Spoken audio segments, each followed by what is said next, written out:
जवाद, आप इस मैच को किस तरह देखते हैं? अगर एक ओवरव्यू दे दें, उसके बाद हम जो है ना डिस्कशन को कंटिन्यू रखते हैं, जिस तरह हम कंटिन्यू रखते हैं खलील भाई के साथ भी और आपके साथ भी। देखें जी, बहुत ही sad, I am very very sad to say कि कोयटा के पास आज बहुत बड़ी अपॉर्चुनिटी थी टूर्नामेंट में कम बैक करने की, लेकिन उन्होंने कम्प्लीटली ब्लो कर दी अपॉर्चुनिटी।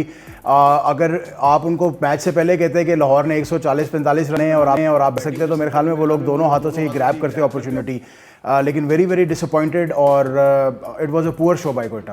पूरा शो बाय कोयटा। और स्पेशली आप देखें कि जिस तरह 50 रन पे 7 खिलाड़ी आउट थे, और उसके बाद कहाँ पे सरफराज के एंड पे गलती हुई या बॉलर्स के एंड पे गलती हुई, कहाँ पे गलती हुई कि सिकंदर रजा वन मैन आर्मी का किरदार अदा करते हुए अगर वो आउट ना होते तो आई थिंक ये जो 148 रन का टारगेट है 160 भी हो सकता था। देखिए, सबसे पहले तो मेरे ख्याल में ये मेंशन करना ज़रूरी है कि शुरू के ओवर्स में बॉल थोड़ा सा हिल रहा था, और दो कुछ रनआउट्स भी हुए।